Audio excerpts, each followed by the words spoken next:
자, 돈 OTL 이제 드디어 장문독해까지 왔습니다. 이제 교재 후반부 들어왔으니까 장문독해에서 배운 것까지 최대한 적용을 잘 해서 약점 유형들에 대해서 완벽한 정리를 끝내는 거 알겠지? 자, 오늘 들어갈 장문독해 파트는 이야기 형태의 장문독해인데 바로 복선과 반전을 잡으라는 거예요. 그 뭐냐면 이야기 형태의 장문독해는 대부분 교훈 전달을 목적으로 쓰여집니다. 그래서 보통 초반부에 보면 좀 안 좋은 얘기나 안 해도 될 얘기를 해요. 다시 한번 써놓을래? 안 좋은 얘기나 안 해도 될 얘기, 그런 걸 복선이라고 합니다. 알겠지? 그러니까 뭔가 안 좋았다. 예를 들어서 뭐 왼팔이 없던 한 소년이 있었다. 그럼 그 왼팔이 없는 게 나중에 반전이 될 거라고. 내지는 어떤 안 해도 될 얘기요. 나는 보스턴 마라톤 대회에 참석했다. 이게 아니라 나는 내 친구 존과 함께 보스턴 마라톤 대회에 참석했다. 그거와 뭔가 이렇게 이야기가 이루어지려나 뭐 이런 것들이요. 알겠지? 그래서 그걸 바탕으로 반전을 잡는 연습을 해볼 거고, 장문독해 선생님 평소 다른 강의에서 얘기하지만 정독해서 천천히 닳고 문제를 푸는 연습을 하는 게 아니야. 연습은 최소한의 정보만으로 빠르게 푸는 연습을 해두세요. 다시 한번 뭐요? 최소한의 정보만으로 빠르게 푸는 연습이요. 알겠지? 그래서 지금부터 기본 문제를 하나 풀어볼 건데 수능에 한번 나왔던 문제입니다. 그래서 이 수능에 나왔던 이 세 문제짜리 장문독해를 선생님이 얼마나 효율적으로 푸는지 잘 보고, 알겠지? 그리고 뒤에 이어지는 실전 문제들에 적용을 해보시라고요. 알겠어? 자, 봐. 장문독해는 일단 문제를 먼저 보세요. 그래서 문제를 먼저 보고 어떤 순서로 푸는 게 효율적일지를 생각을 해봐야 되는데, 무슨 말이냐면 이 문제가 첫 번째가 순서를 물어봤고요. 그 다음에 내용 일치 불일치 문제를 물어봤고, 그 다음에 빈칸을 물어봤습니다. 이 순서대로 푸는 친구들이 90%였겠죠. 그러니까 문제를 풀어본 적이 없는 거야. 효율적으로. 제일 효율적인 방법은 순서를 먼저 풀고, 네, 앞에 넘겨주세요. 순서를 먼저 풀고 가장 효율적인 방법은 빈칸을 푼 다음 내용 일치를 푸셔야 돼요. 써나 내용 일치는 언제나 맨 마지막에 푸시는 겁니다. 그래서 순서와 빈칸을 풀면서 얻었던 정보를 바탕으로 내용 일치 문제에서 선택지가 좁혀지거든요. 그러니까 다 읽기 전에, 내용 일치 문제를 풀기 위해 다 읽기 전에 사전에 선택지를 몇 개 걸은 상태에서 문제를 접근할 수 있다고. 심하면 1번, 3번 문제를 풀면서 얻었던 정보만으로 2번 문제를 풀 수도 있는 거야. 알겠어? 그러니까 내용 일치 문제는 언제나 맨 마지막에 푼다. 알아둬라. 되니? 자, 그럼 순서부터 출발 한번 해볼게요. 갑니다. 일단 A번 단락이 글의 시작 부분인데 이야기 형태의 글이니까 혹시 복선에 해당될 만한 게 있나 생각을 하면서 문제를 한번 풀어보자고요. 이해되니? 시작할게.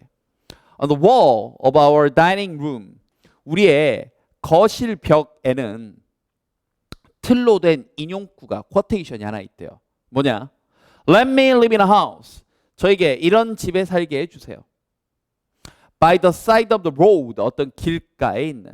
그리고 be a friend to man, 어떤 한 사람의 친구가 되게 해주소서. 뭐 이런 경구가 하나 이렇게 벽에 딱 붙어 있대요. 그것은 inspired in me, 내 안에서 뭔가 영감을 불러일으켰대요. 수없이, countless, 셀 수 없이 많은 그런 어린 시절의 몽상들 속에서요. 뭐에 관해? meeting new people, 새로운 사람을 만나 from exotic places, exotic, 그런 뭔가 이국적인. 그래서 이런 데 살면서 사람들을 만나고 이런 나의 몽상들을 계속 채워줬대요. 계속 갑니다. 그래서 I was a child, 나는 아이였는데 desperately, 뭔가 열렬히도 wanted to connect with others, 다른 사람하고 연결하고 싶은, 다른 사람 사귀고 친구 만나고 하는 그런 사람이었대. We did, 우린 정말로 live, 살았는데 by the side of the road, 길거리 옆에 살았대. 즉 루트 9 between King and Post, 뭐 이쪽 지역에 살았대. 그러나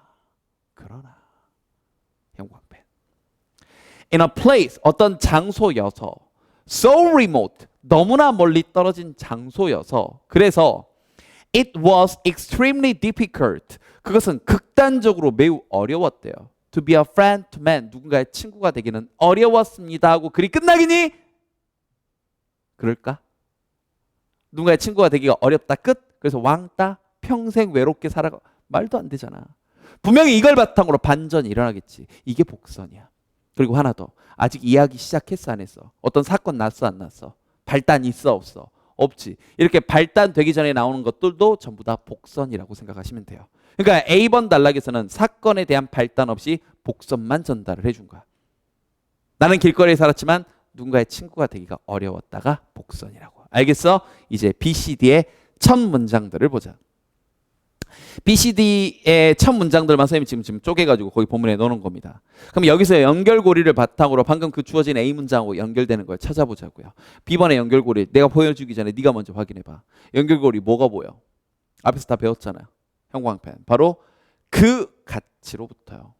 왜 다른 사람들은 이득을 얻지 못할까? 그 가치로부터 라고 하려면 앞에 뭔가 가치라고 할 만한 나와야 될 텐데 주어진 문장에 혼자 사는 게 가치야? 아니잖아. 그럼 B는 시작이 아니죠. C번. 하하, 형광펜. One day, 어느 날. 이야기 시작할 때 너무나 좋은 표현 아니니? 어느 날 이렇게요. 이해되니? 그래. 그러니까 C가 시작일 가능성이 매우 높죠. 그러니까 맞아 읽어보면 어느 날 When our family, 우리 가족이 drove into town, 마을로 운전해 갔을 때 I focused, 난 집중을 했는데 의도적으로, intently, 의도적으로 the big, 커다란 종이로 된 식료품 가게의 sign, 어떤 신호를 봤대요. advertising, 광고하고 있는 똑같은 농산물을, produce는 농산물이라는 뜻이 있다고 얘기했었습니다. 몰랐으면 체크해 놓고요. 똑같은 타입의 농작물을 광고하는 걸 봤대. 근데 우리가 기른 거랑 똑같대요. 그 광고에서 뭐라고 했냐? 당근은 한 뭉치에 50센트고요. 토마토는 1파운드에 99센트입니다. 라는 광고지를 본 게 C번의 내용이야. 되니? 자, 시작은 C일 가능성이 제일 높고 맞아. D 보고 최종 결정 내리자. 하하, 형광펜. 그 매력적이지 못한 농산물은 이라고 하려면 앞에 매력적이지 못한 농산물이 나와야 되겠지. 근데 주어진 문장이 그게 아니었잖아. 그거 확신할 수 있어. 시작은 뭐란 얘기야? C입니다. 되니? 좋아요. 그럼 이제 시작점은 잡았고요. 그 다음 이어지는 문제가 무슨 얘기냐면 이제 내려오세요. 그 다음 이어지는 문제가 뭐냐면 이게 사실은 C의 마지막 문장이야. 이 문장이. 이게 C의 마지막 문장이거든. 그럼 이 C의 마지막 문장 이 부분을 읽고 이 부분이 앞에서 봤던 B하고 어울리는지 D하고 어울리는지 연결고리 또 잡아보시라고. 문제 어떻게 접근했는지 알겠어요? 시작점이 C였으니까 C번 끄트머리가 B랑 D랑 어디랑 연결되는지 봐야 될 거 아니야. 근데 봤더니 한편 I thought, 나는 생각을 했다. 어떻게 그 형광펜 불완전한 농산물을 우리가 저녁 식사에 먹는지에 대해서 그 불완전한 농산물이요. 그 완전치 않은 농산물을 그러한 가치라고 받을래? 아니면 그 매력적이지 못한 농산물이라고 받을래? B로 받아야 돼? D로 받아야 돼? 보여줄래요? B로 받아야 돼? D로 받아야 돼? 당연히 D로 받아야 되겠지. 그 매력적이지 못한 농산물 이렇게요. 그럼 순서 어떻게 되는 거야? C, D, 그 다음에 B 이렇게 되겠지. 이해됐니? 이게 접근법이라고. 자, 순서는 이렇게 우리가 평소 풀었던 순서 문제랑 똑같아요. 다 있는 게 아니라 연결고리만 잡으면 돼. 자, 근데 이제 다음 페이지로 오셔서 빈칸이거든. 쌤이 빈칸 먼저 풀라고 얘기했어. 장문이 아니라 내용일치가 아니라. 알겠니? 내용일치는 맨 마지막에 푸는 거야. 자, 근데 이제 생각해봐. 시간이 없어. 막 촉촉하게 막 답안지 막 뺏어가 안 돼. 좀만 더 쓰면 이제 부정행위로 간주를 하겠대.